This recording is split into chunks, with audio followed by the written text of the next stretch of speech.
Hello and welcome to Hangtuff 1944. Today we are in Stirling Castle for a special event. It's a VE Day commemoration at the castle. Now we know VE Day is on the 8th, but this is just on today. So I'll just turn you around and let's get going with it.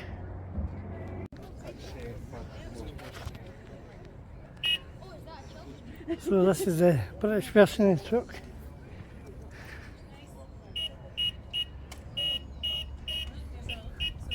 A wee Morse code machine that you were hearing there.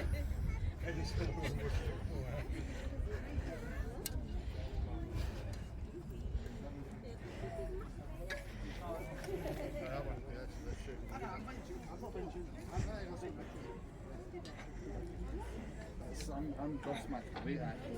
Yeah.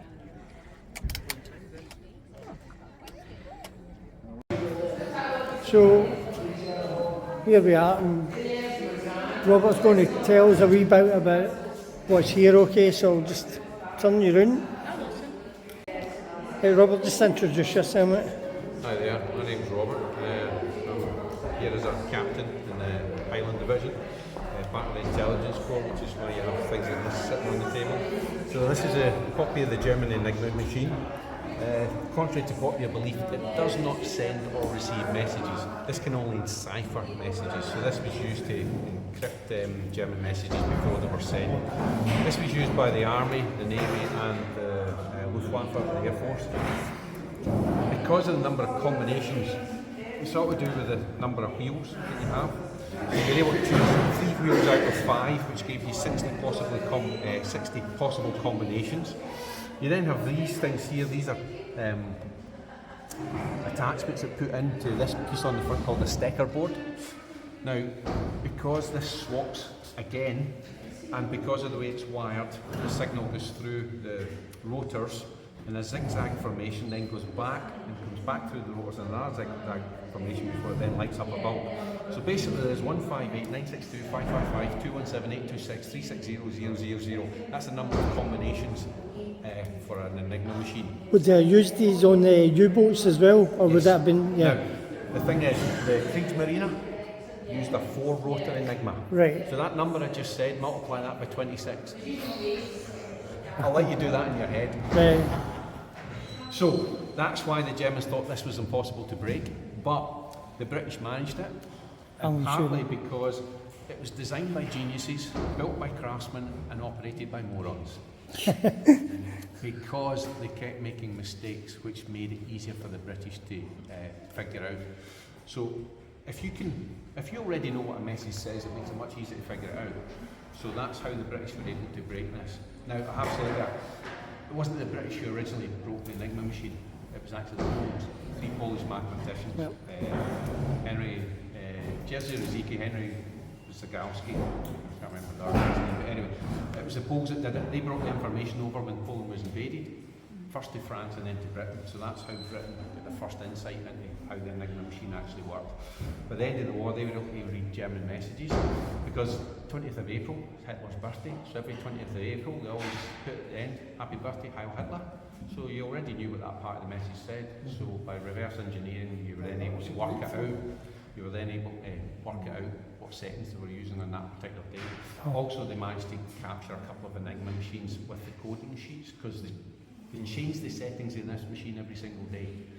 So they were able to capture a trawler out in the North Sea, and it had all the sheets, so they then put that in. The Germans never found out that they got it. They actually thought the Enigma machine and all the settings went down on the submarine, but there was actually 3 guys died retrieving them. One of them was Scottish, Anthony Fasten, I think his name was.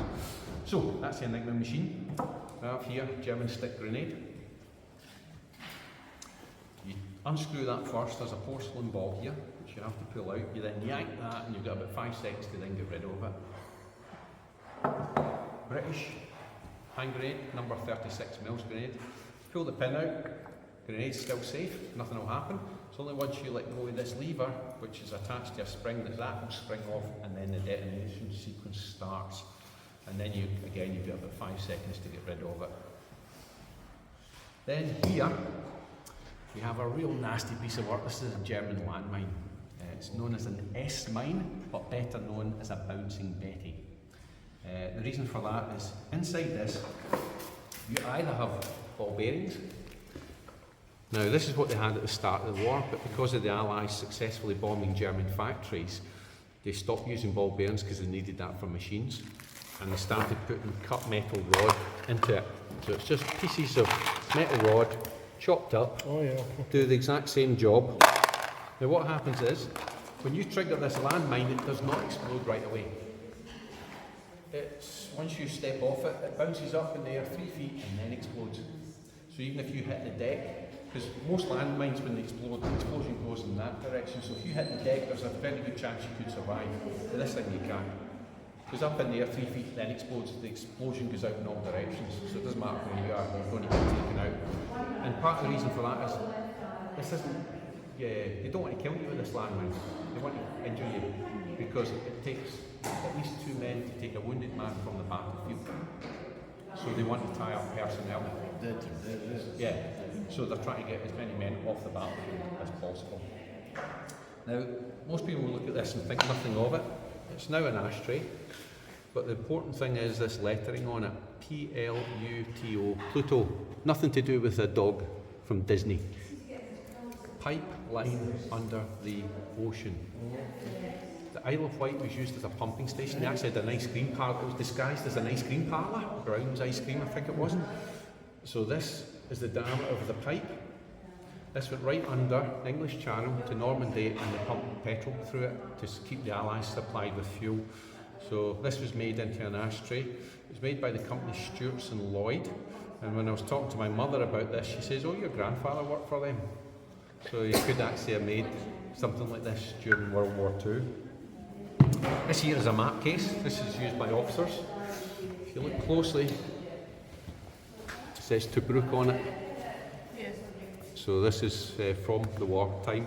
So this would have been used during the siege of Tobruk and things like that. Which it was actually the Australians that helped Tobruk. The Australians had a 9th Australian Infantry Division known as the Rats of Tobruk. Never to be confused with the Desert Rats, even though there's a film called The Desert Rats, which is actually about the Rats of Tobruk and not about the Desert Rats. The Desert Rats are the British 7th Armoured Division. But typical Hollywood, getting it wrong. This here, British machine gun, Bren. Now, B-R-E-N. The B-R is Bruno, which is a town in Czechoslovakia, because this is made based on a Czechoslovakian machine called the ZB-37, I think it was. E-N is Enfield, which is the British Enfield factory where it's munitions. So that's why it's called a Bren gun. It fires 303 ammunition. So 303 is 0.303 of an inch, because Britain used imperial measurements, everybody else used metric. In metric it's just under 8mm, so it's almost the exact same size as the German one as well.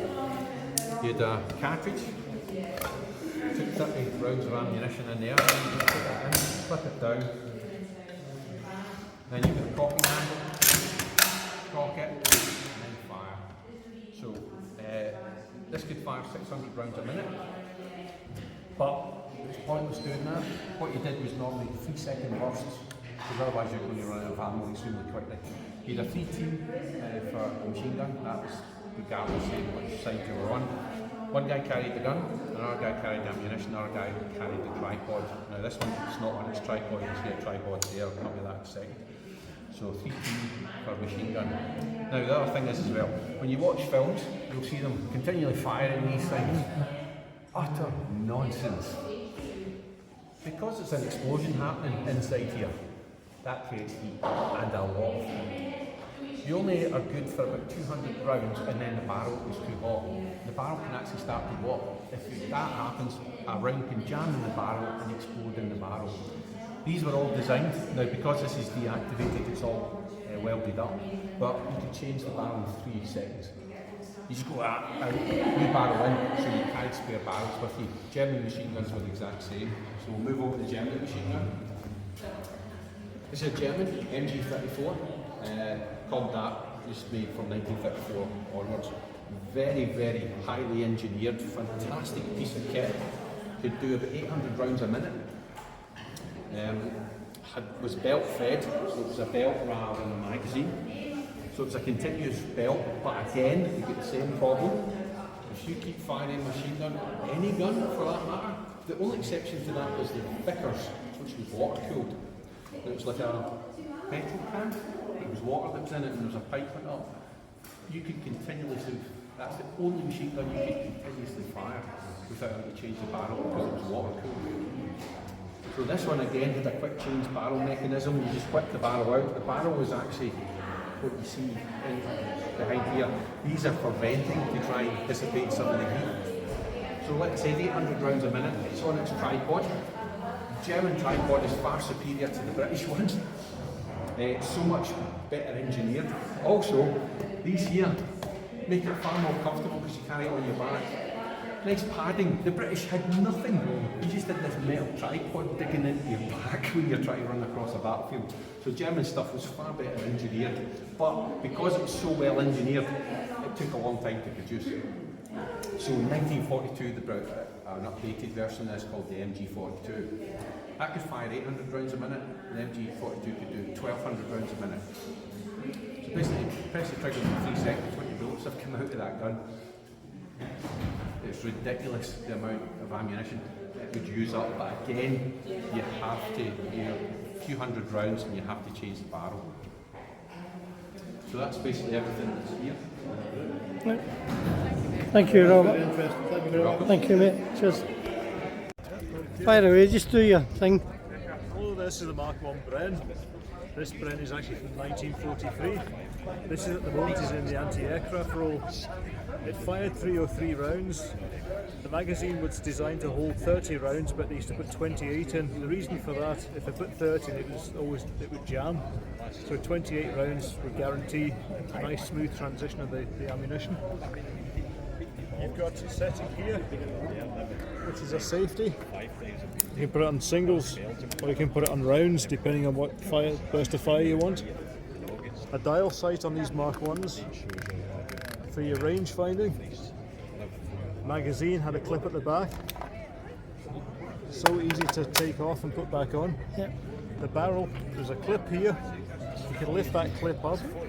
This one being deactivated, it's welded in, so I can't take this off. Yep. But a good gun team, a good Bren team could change this barrel in 4 to 6 seconds. Yep. It was designed from the Czechoslovakian rifle and adapted and brought into British service. The Bren, the BR bit was from, I can't remember the place in Czechoslovakia, Bruni or something. N is the Enfield, so that's the combination of the two names. That's how you got the name Bren. Yep. So it was a long-serving piece of kit, really. And this is the anti-aircraft one, yeah? This is the tripod set up in anti-aircraft role. Yes, And your shoulder patch. Yeah, that's combined ops there. This is the Norwegian 10 Commando 5 Troop. Yep. On the right shoulder I've got the flag. So were they trained in Scotland as well? Yes, they were. They were 3 Norwegians, but they had others, French, Polish, Dutch, Czechoslovakian. The most unusual one was X Troop or 3 Troop, which was Germans, 3 Germans. Wow. A lot of Jews in that. Yeah. But they didn't so much have a fighting role, they had more of an interpretation role as Right. interpreters. Yeah. But they gave them false identities, so if they were captured, they would say, instead of the original name, they would be Richard Smith of Royal Artillery. Yes. And they'd have a bit of history in the in the pocket paste books. So that was more to protect families and friends back in Germany, so the Germans didn't go after them. So Yeah, Go. and I've got an interest in history, particularly of the wartime era. And today I'm demonstrating some rationings that happened towards the end of the war. Yeah. Things did not change immediately after VE Day. So we've got rationing here on the table. Each person would have an allowance of 2 ounces of cheese, 1 egg, 2 ounces of butter, 2 ounces of lard. Alternatively, in the egg area, we could have some dried egg, powdered egg. It was not always possible to get eggs, so it was only if they were available. your meat rationing was not per amount but per cost, and per person per week would be round about £3 in money terms in today's money. So you might get a lamb chop, but that's all week, that's not a lot of meat. Yeah. You might want to make a change to the diet for something cheaper, so you get more sausages for your money, not necessarily containing a high meat content at the time. Or you could have tripe or offal, Right. which went further. Bacon, this lovely rashers of bacon here, 4 ounces of it per person per week. Not a lot. No. And that was per week. The monthly rations were for jam, marmalade and sweets. So it's a lot less. Yes. And only if it was available, not guaranteed. Yeah. Sweets were a problem for children at the time. Every kid loves sweets. Yeah. But that's 2 ounces of dolly mixtures. You could eat that in 2 mouthfuls. Yeah. And children would have a queue behind them while they decided whether they'd have dolly mixtures, a lot of them, but eat them quickly. Or boilings, you can suck them forever, Yeah. you know. And chocolate was quite rare. Yeah. The dreaded national loaf was introduced as a highly nutritional and sustaining bread. Bakers were encouraged, though not demanded, to make them to a recipe that was given to them by Lord Wooten. Right. And it was a very high fibre loaf, which was sustaining and nutritious but not popular. It's quite gritty. We were encouraged to grow our own veg, and vegetables and fruit were never rationed, but not always available. So but you wanted to make things tasty, so you'd use a lot of herbs at your garden Yeah. if you had them. Fuel and soaps and those sort of things were also rationed, but were available. You can use iodine to But people improvised with a lot of things for cleaning products, and would use soot, which is a cleaning, slightly gritty thing to use, but needs must. At the time also, Izol was the toilet paper of choice. Non-absorbent. Yeah. Clothing too was rationed on a coupon system, and it went on until 1949, the rationing for clothing. But looking forward to the future, rationing ended at these dates. And we went ahead thinking of the bright future ahead for everybody's health, with the advent of the inauguration of the National Health Service, which was in 1948, where everything was free. Choose your doctor, register, and you get all your needs from cradle to the grave for no cost to anyone. It's a simple thing to do that. Thank you very much. Action. So, I'm Private Morgan with the Seaforth Highlanders, that's it. 52nd Division.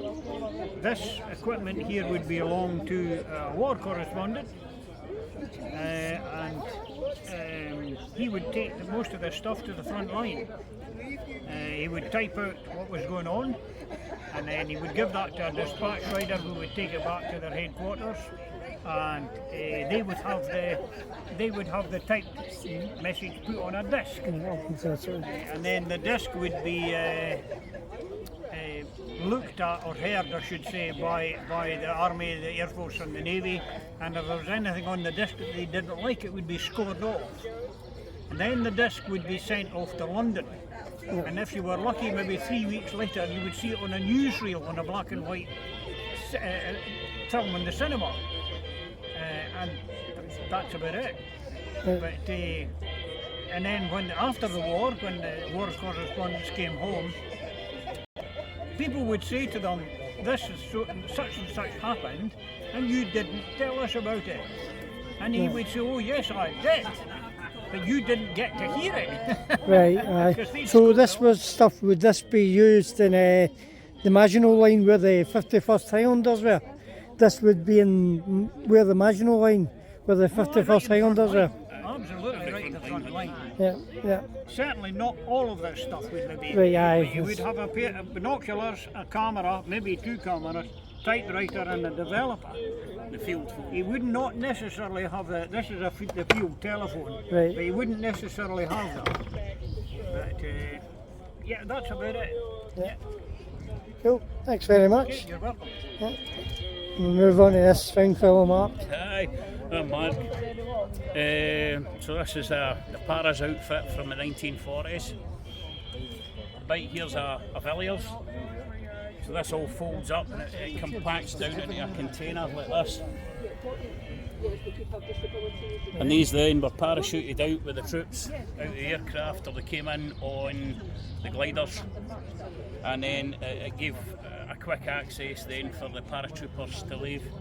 So there's no starter motors, these were just bump started. Had to prime the fuel and they just bump start them and away they'd go. But of course, after about 50 miles an hour, they'd run out of fuel. So they were just left and abandoned wherever they left. So unfortunately, there's not a lot of these left. You know, they weren't great as well because obviously they're not of any use in rough terrain, really rough terrain. So it was basically, you know, for flat ground and roads and things like that. But, yeah. So it's great. Thanks very much, Mark. Thank you. Cheers. It's a 1945 Willis Jeep.